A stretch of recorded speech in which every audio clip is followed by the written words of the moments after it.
Ilahi Muhammad Nabi Rasul yang akhir, senang hati ban sigom asa langit ngan dunia,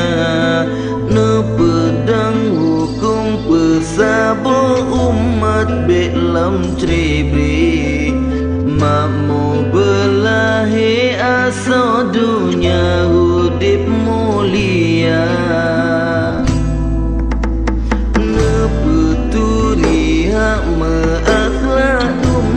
Sobu monyo